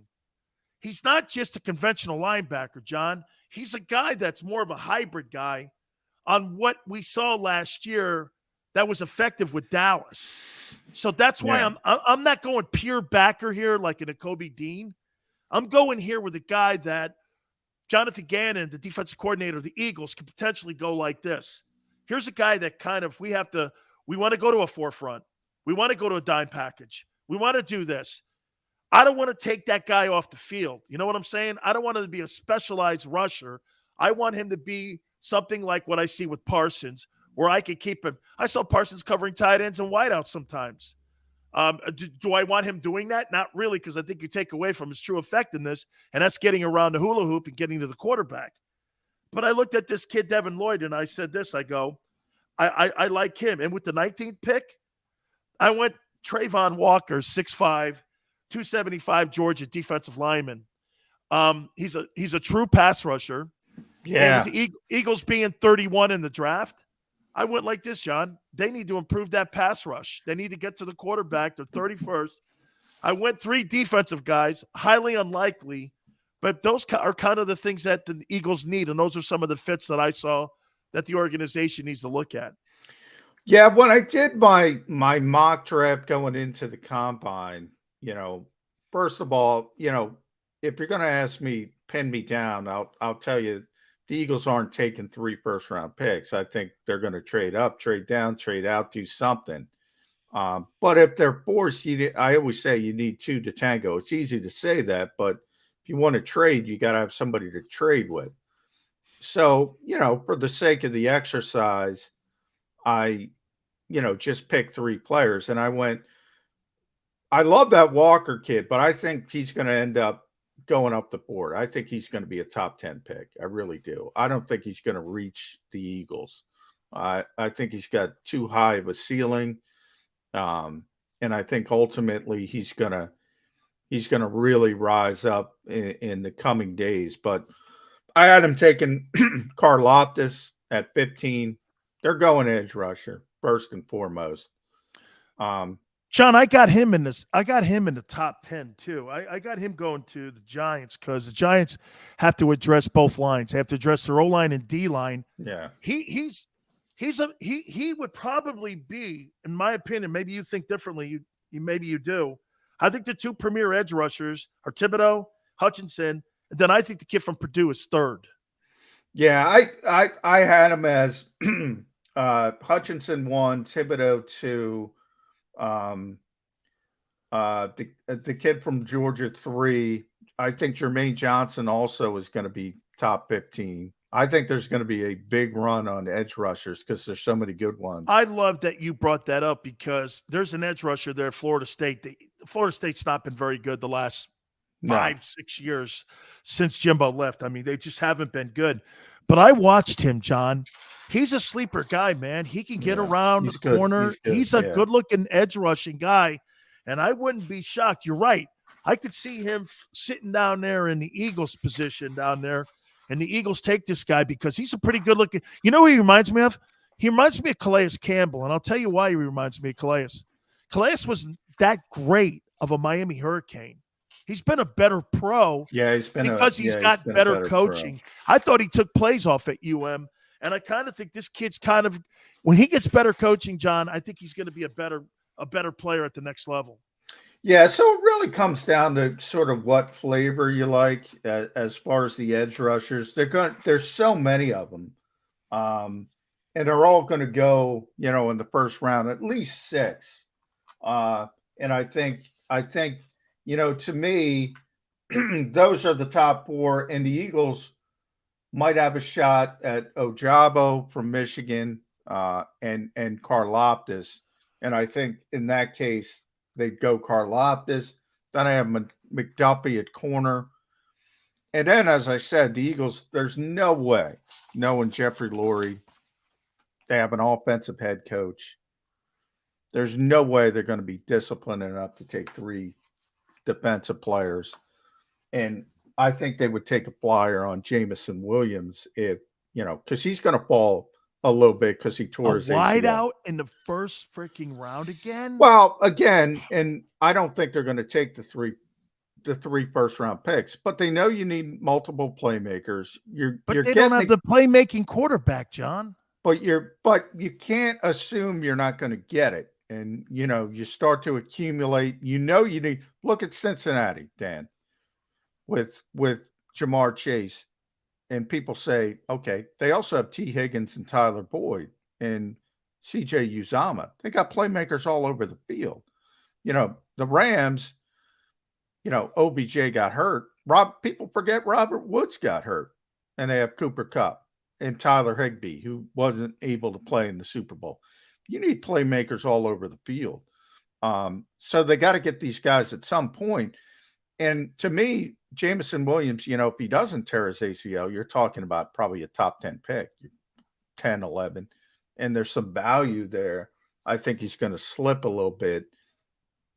You come back from ACLs, and it might take a little while, but it's not like the old days. So I think there's some value in taking somebody like that. As I said, there's no way the Philadelphia Eagles of all teams are taking 3 defensive players. They probably should, but they're just not going to. How about the running back position? Yeah, they're going to take a running back. John, Miles Sanders, to me, he's a good player. He's a good player, but John, he's a dude. Yeah, I think they need, but then again, this goes back to building the team. If you're going to build the team for it to being a chuck it down the field kind of offense, you're not going to have a power back there. But if you're running it and you're winning games the way you're winning now, you need a power back. That's the one thing that's killing Seattle. Seattle has not been the same football team, John, since Marshawn Lynch was in the backfield with him, and they got some of the components and assets out of the offensive line. That football and the defense, because they started paying Wilson, has fallen off because they've had to make some tough cuts there. And that's why Seattle looks like now they're in the middle of the pack in the NFL again, because they don't really have that team set up. They keep talking about let Russ cook. With who? A guy who can't run routes, who looks good in a mirror. They have no running game, really. They don't want the quarterback getting banged up. That's why they had their first losing season in 9 years. And then when you translate that over to the Eagles, that's kind of where they are. I mean, number 1 in rushing, phenomenal. They did it with dudes. Yeah. Okay, they did. Now, which tells you how good that offensive line is. Yeah. Oh, absolutely, John. There's no doubt they're top 3, man, in the league. I mean, are they as good? You think this line is as good as that 17 line? That's a good question, because I don't think it was, only because they didn't have Brandon Brooks. Brandon at a high level was, other than Quentin Nelson, he might have been the best guard in pro football, and they didn't have him last year. But I got to tell you, when they got cooking, and Landon Dickerson kind of found his way about midway through the season, they were really impressive. And Jordan Mailata, people forget during the Super Bowl season that Jason Peters tore his ACL. So, Jason was still good, but then they had to put Halapula Vati-Baitai in there as the starting left tackle. So kind of depends where you were in the season. Late in the season, last year's offensive line was probably better than the 2017 one. But early in the season, when Jason was still out there, I think the 2017 outfit was a little bit better. It sure looks deep right now. John, I get killed on the stream for this trade that I threw out to people. And I want to do it after the timeout. I get killed on that. I also want to take a look at some of the free agents because, as I said at the Combines, it's free agents and it's all the draft guys and it's all the coaches out of work. It's really like a convention, isn't it? I know you've been to a Combines. Yeah. It's like a convention there. So we'll hit on all that. Keep it here on the NFL Combine Special with John McMullen, Dan Sileo, back in 3. Go for the midnight dares. Go for the memories. Go for the view that goes on forever. Go for the bubbles in your bathtub and in your drink. Go to bed whenever you want. Or don't. Go for him. Go for her. Go for the win. Go to Ocean Casino Resort. Book your trip at theoceanac.com.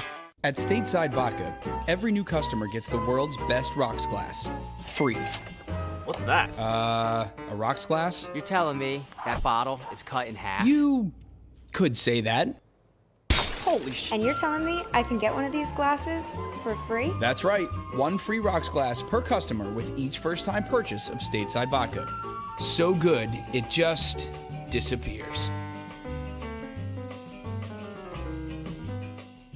Imagine for a moment that you went to work today and when you came home, you were catastrophically injured. Your life and your family's life. That's what happened to union construction worker Mike Little. I was scared of what the end was going to be, but to be 100% honest with you, I knew I was going to be all right just by talking with Brian. In my heart, I just knew everything was going to be all right. Call the firm and find out why they say, "We got this." Call 215-458-2222.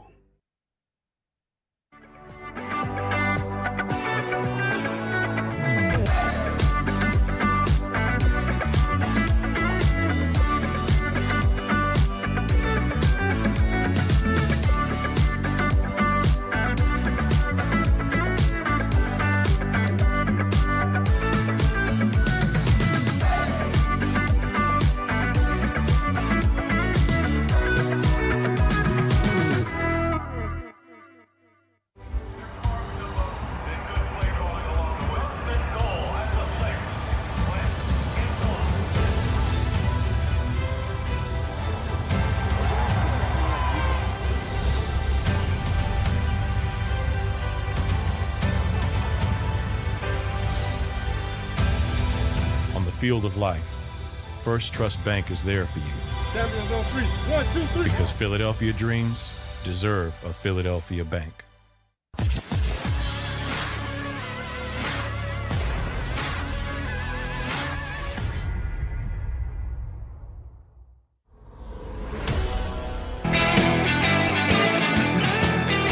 I'm already getting hammered, John, before I even tell you what my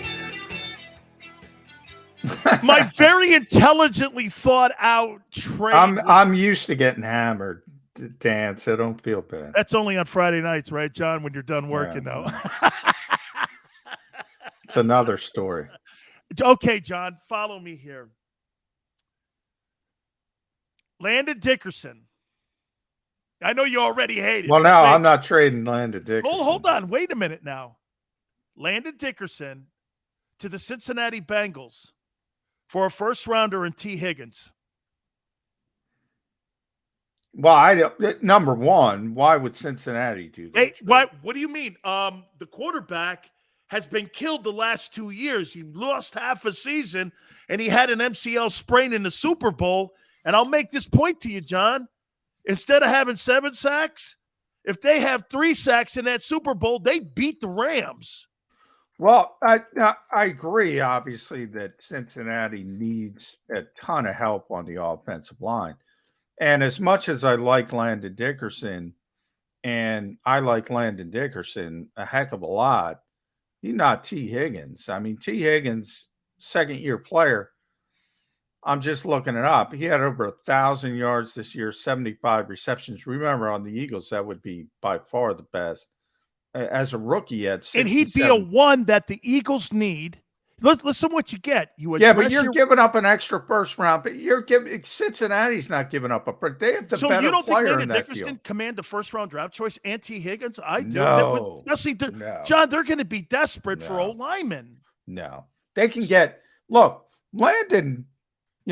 Maybe talk to me. Really, you don't think the value of Landon is a first rounder? Not right now. Not right now.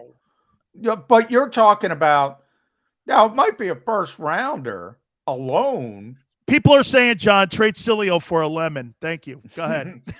You're saying first rounder plus a marquee player. Yeah. Well, we think he's a marquee player. Don't we think Landon is? Yeah, but why would you be adding on? If you say Landon Dickerson for a first round pick, you can make that argument. Now it would be a later first round pick, and obviously Cincinnati's late. So that makes some sense. But what I'm saying is, And remember, you still have some injury concerns with Landon as well. So that's going to take his value down a little bit. But, maybe have that conversation. If the Eagles didn't like Landon Dickerson, maybe you get a late first-round pick for him. But you're not getting a first-round pick and T. Higgins on top of it. You're with – wait a minute now. See, wait a minute. So you're saying he doesn't have the value. By the way, I'm laughing, John, because people are killing me right now. What I'm saying is to you that – no. So you don't value him as – if you put him on the open market, Come he's on. not a – hey, guys, I didn't say that this time. No.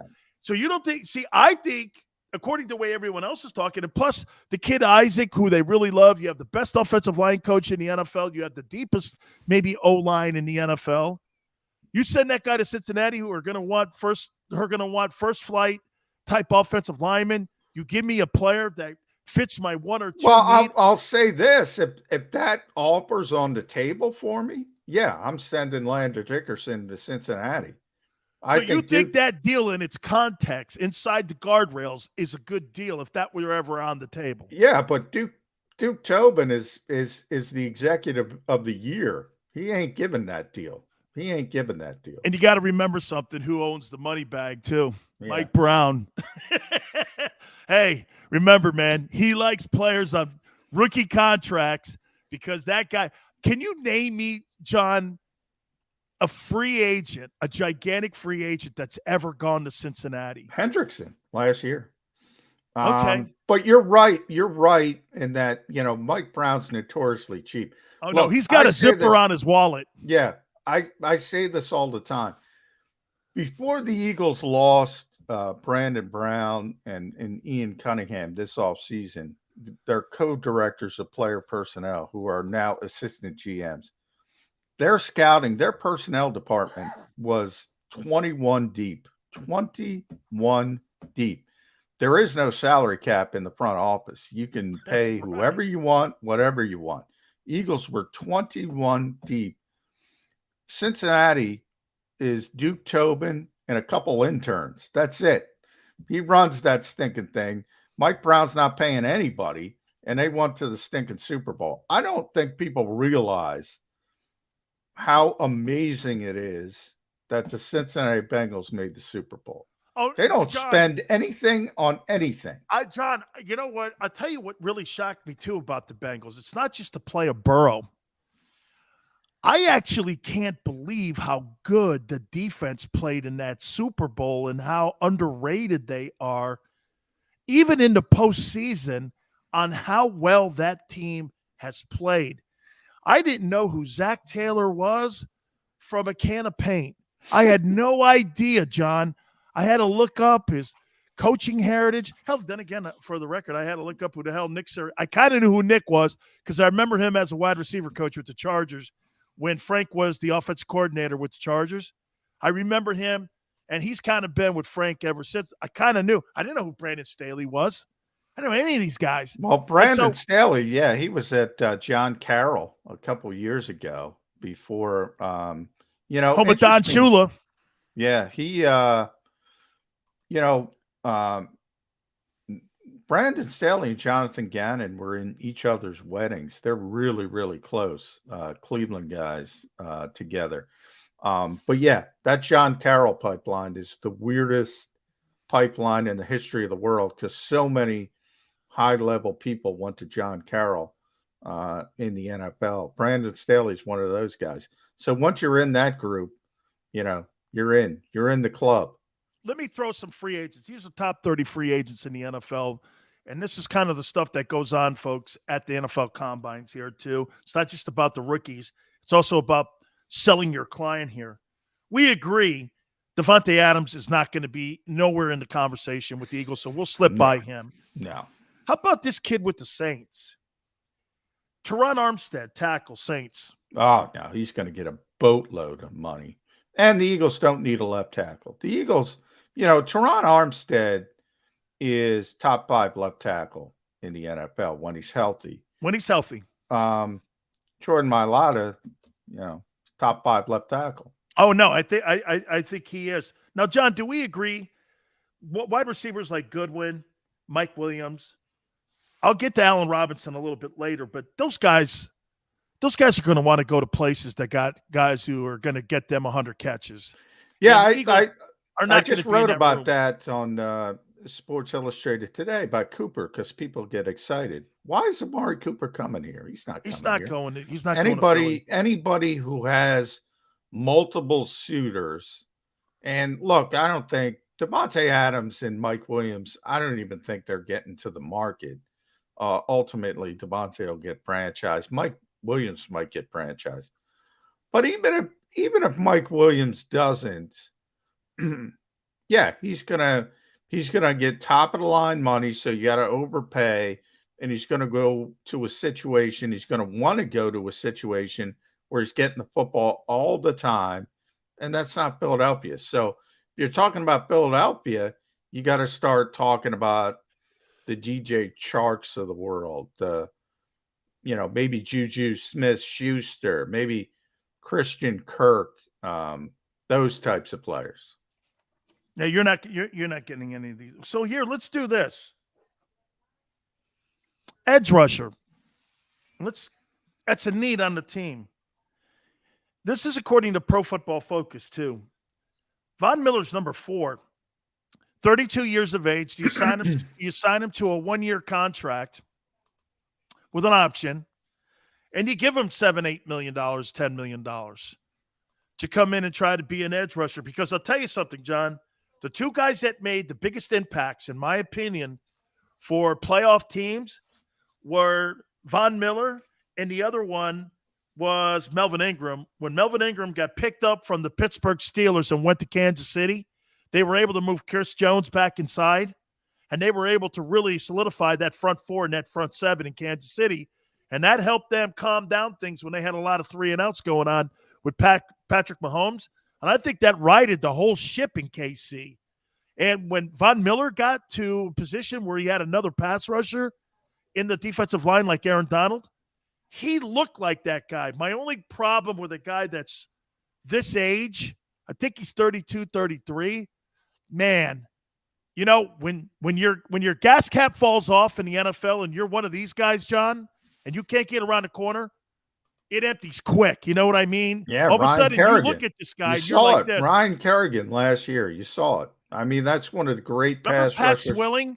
Swilling went from he went from like one team where he dominated. I think it was New Orleans. Then he goes to Detroit, and you go like this. That ain't it. Yeah. Yeah. No, you're right. And obviously, all you had to do was look at last year. Ryan Kerrigan, as I said, one of the great pass rushers in Washington, comes here at the end of his career. He's got nothing left. Can't get around the corner. But, because of the draft, remember these two things work in concert, free agency and the draft. Because the draft is so deep in edge rushers, that's where the Eagles are going to go edge rusher. They're going to go edge rusher in the draft. Remember, Brandon Graham's coming back. They got Josh Sweat. They signed to an extension. Teron Jackson showed a little bit as a young player, as a rookie. And then they want that fourth guy. And that fourth guy who's really going to be, a starting level player. You took, I think, Walker. I took Karlaftis in the draft. They're going to get that player in the draft. Free agency. What do you think the Eagles? What position do you think, John? Safety. I'm going to give you a name, and let me throw one out. Let me see if it equals yours.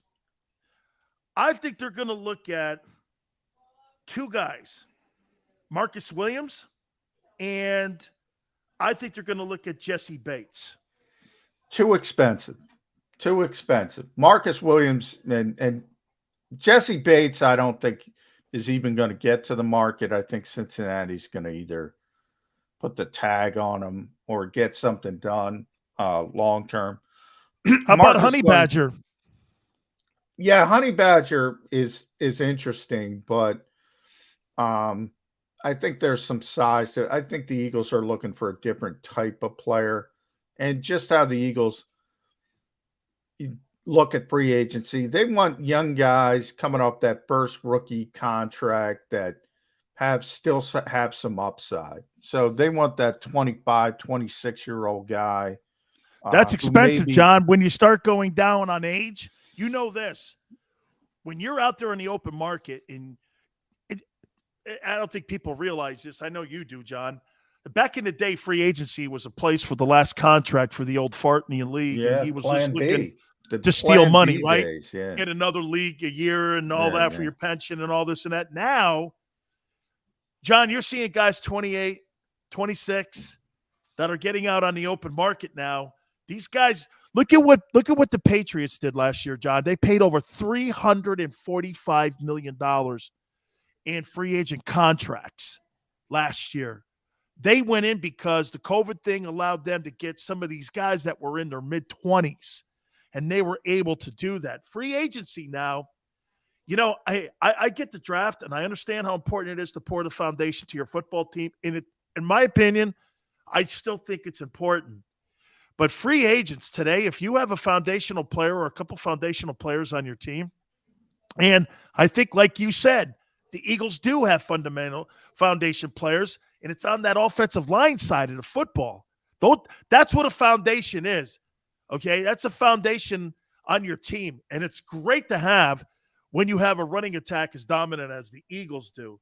So when you're looking at some of these players here, free agency to me is an instant scenario where you can better your team. And John, you said something about safeties though in the draft too. I'll say this to you, and I said this to John Lynch a couple years ago. The safety position is very tough to spend a lot of money on. Look at Jamal Adams and how that thing has really killed the Seahawks, right? That position, though, is a tone-setting position. Yep. Jack Tatum, Cam Chancellor, the big hitters like Lynch. Hey, the guy in Denver that knocks snot bubbles out of you too. Justin Simmons, Harrison Smith. Yeah. Hey, Rodney Harrison. Yeah. All these, that's a tone-setting position.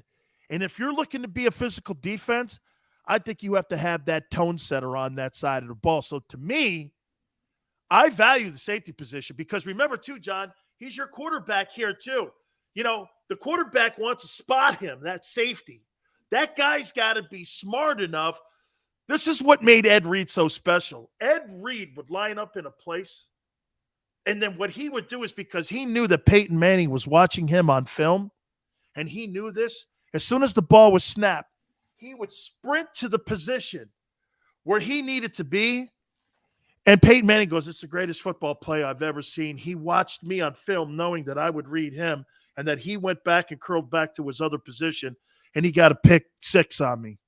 Yeah. That position's important, John. I don't think people realize how important the free and No, it isn't. And Jonathan Gannon talks about, remember Jonathan Gannon early in his career when he was an assistant under Mike Zimmer, you know, had Harrison Smith. And he talks about Harrison Smith a lot, even to this day, because he's that type of player that they used to disguise. And earlier in his career, you know, he's getting older. He's 32, 33. He's not the same player he once was. But early in his career, he was, you know, one of the best defensive players in football. And he could really disguise things like you're talking about with Ed Reed on the back end. And that's what Jonathan Gannon talked about a bunch of times with me last year. And he constantly bring up that name, Harrison Smith. And they want somebody who could play that style of football. And that's why I bring up Kyle Hamilton. Ironically, they both went to Notre Dame. Harrison Smith went to Notre Dame. A little bit different because Harrison played linebacker at Notre Dame, and then he shifted to safety. Kyle plays safety, and he can also play linebacker. But they're both those versatile, you can move them all over the place type of guys. But Justin Reed in Houston is 25 years old. Oh, okay. He's got some upside. Nobody likes being in Houston. And I go all the way back to Brandon Brooks. The same thing happened with the Eagles and Brandon Brooks. Was a pretty good player in Houston on his first rookie deal. For whatever reason, wanted out of that organization. I think the same thing holds true with Reed right now. And the Eagles think maybe they can get him. We'll see. Houston wants to bring him back. But that's the type of player they're going to go after in free agency. Okay, John, I'm getting killed. By the way, guys, I'm doing another show right after this too, so you guys can. I go back and forth with these people all the time, to my discretion sometimes, John. Okay, Matt Corral. Let me give you my thoughts on Matt. What I like, the fact that he got coached by Lane Kiffin means a lot to me. Okay, because Lane has spoken highly of him. He's 6 feet, I think, maybe one. They list him as 6'2", so he's probably 6'1". Right, he's probably 6'1". So I would say this to you then. He played against superior talent in the Southeastern Conference. I think he's okay. Maybe he's the best guy in the draft. Give me your thoughts on him. Well, I think he's got some Baker maybe. That's who he reminds me of, and he's sort of that, I don't know, sort of plays like, which is becoming more in vogue because of Patrick Mahomes. I'm not comparing them talent-wise, but then again, John, nobody saw Patrick Mahomes. No. The hindsight with that crap, Dan, drives me crazy. Texas. Hey, John, I went like this. He played at Texas Tech. Yeah, Texas I Tech. mean, he had an under 500 record. Andy as Reid a starting quarterback in Lubbock. Andy Reid was getting killed for trading up to number 10 to take Patrick Mahomes. Most people had him going late 20s, even some bridge pick. Completely agree. No, yeah. But Matt, he plays like a shortstop, He plays like, he's got the different arm angles he throws. Now, he doesn't have Mahomes' arm or athleticism, but he's got some of the, when it comes to the arm angles and stuff, which, is sort of the modern way you got to play. Not the best mechanics in the world, but he makes it work. If he were the ball in the second round, I'd seriously think about taking him, but I wouldn't take him. You think if the Eagles, he falls down between 15, 16, and 19, you think the Eagles would? Yeah. So they have no interest in the first. How about this, John? I think this is a better one. What round do you think the Eagles will draft? I believe they'll draft a quarterback. It's just in what round? Yeah, I don't think there's anybody worthy really after the second round. So if you Kid can from get Nevada, if you can get, well, I think Pickett and Willis, are, if they fall to 19, the Eagles might consider it. They might say, you know what, let's take another lottery ticket and see, and put two of them together and say, you know what, who's better, Jalen Hurts or these guys down the road? I think they might do that. Otherwise, if Sam Howell or Desmond Ridder or Matt Corral fall in the second round, one of those guys, I think they might take a flyer. You're talking day 3. Who are you going to take? We asked. I'm not impressed with any of them. We asked Daniel Jeremiah, if you're taking a quarterback on day 3, who are you going to take? And he said Jack Cohn from Notre Dame. I'm not taking Jack Cohn. I'm not. I mean, is that the transfer kid from Wisconsin? Yeah, from Wisconsin. Yeah. No way. No way. No way. No so, way. Other than those top, whatever it is, so you have Pickett, you have Willis, you have Corral, you have the kid from Nevada, Carson Strong. Yep. You have the kid Sam Howell from UNC. Sam Howell. Yeah. So there's 6 of them. Very unimpressive. No. Yeah. Sam Howell interests me only because I think I did not like that offense, and I think he was kind of hamstrung by it at North Carolina. And plus, he lost. You remember, Javonte Williams is a hell of a back in Denver now. Hell of a back. He lost him. Michael Carter, who's on the Jets. Dynamic Brown, who got drafted. There was another wide receiver. I forget his name. He lost all his playmakers from his sophomore to junior year at North Carolina, and he took a big hit. He was great as a sophomore, and he lost all his playmakers. So I think there might be some value in Sam Howell, at least.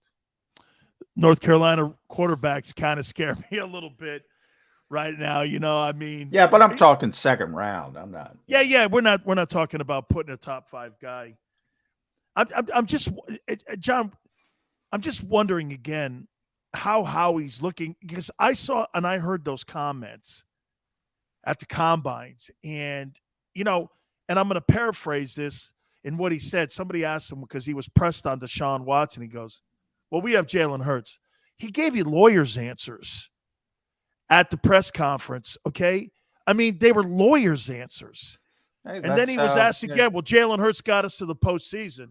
No shit, Howie. We know that. I mean, you're not telling us anything, really. Now, maybe again, too, John, that's what a general manager is.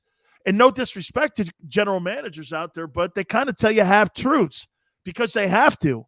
They're not lying that Jalen's the guy. And like you've been saying, watch this. This is no shade. And I hope people get this. I'm not throwing shade on Jalen here. But when you're drafted, Barrett Brooks and I were talking about this, right, John? They're looking to replace you with cheaper and as effective. People don't understand half the league, okay, when you look at rosters, are either low draft choices or undrafted football players because you've got to get under that 208 salary cap. I say this, John. I go, the Eagles have a great opportunity this offseason. That's why I'm kind of still trying to figure out the roadmap or the yellow brick road that Howie's on, because the Cowboys are showing you today they got to get rid of Amari Cooper. That's what the rumor is. They saved $20 million. John, they're $35 million over the cap. The Saints are 62 over the cap. The Rams are 27-2 over the cap. The Packers are 38-5. The NFC is going to look complete. I say the Cowboys walk backwards because you're probably going to lose Randy Gregory. You're probably going to lose Schultz. You're probably going to, you're going to lose Amari. That's going to be Dak Prescott got that contract in Dallas because Amari elevated his play. Without that guy, I know CeeDee Lamb's good, but you need two out there on the Y and Z to make that offense work in Dallas. Well, they do, but Michael Gallup they're going to try to keep Michael Gallup. I would agree. They're going to, I think this move, John, that conversation with Dallas. Now, Michael, that's why they're doing that with Gallup. Yeah. And Michael's coming off a torn ACL too. So maybe they get a little bit of a break trying to sign him. And Cedric Wilson's a free agent as well. So they're trying to keep those guys. They're trying to keep Gallup and Wilson and sort of sacrificing Amari Cooper. I agree with you on Gregory. The thing about Gregory is, look, he couldn't stay on the field because he had the weed problem, and now they don't care about weed, and all of a sudden Randy Gregory that guy's a monster. Here's the thing though, John, with that. I don't care about the weed either. But you know what I care about? Decision making. Okay. Yeah. I mean, poor judgment. You know what I'm saying? John, poor judgment is something that bugs me. I mean, like, this goes back to his combine. They told him, don't smoke pot going into the combine. This guy's going to be a top 10 pick. Yeah. And what does he do? He tests positive for marijuana. And you're like, you telling me that you couldn't stop to get yourself an $18 million signing bonus? Yeah, Randy had a lot of other issues as well. He was, and he's been honest about it, and he's been to rehab a bunch of times. He had some other drug issues as well. It wasn't just weed, but my only point with him is, look, you can't trust him. You can't trust him. But when he's on the field, he is a monster. But you can't trust him. So, I don't know how he gets a big deal anywhere. All right, we're gonna end it with this here. Who do they take at 15? The Eagles. Karlaftis, kid from Purdue. Yeah. Okay, we got, and I say they're gonna take the kid from Washington. See, I got him going 16. I got Karlaftis 15, McDuffie 16. Look at that. Brilliant minds think alike, brother. There we go. There we go, bro. Hey, John, thanks so much, man, for doing this, man. Getting up, doing the morning show at Birds 365. I watch you guys, by the way, too, this past 2 weeks, and it's been really informative, too, and I appreciate you doing this with us here, man. Thank you so much. It should be an interesting weekend, too. Hey, John, the Combines. Here we go. Guys in shorts.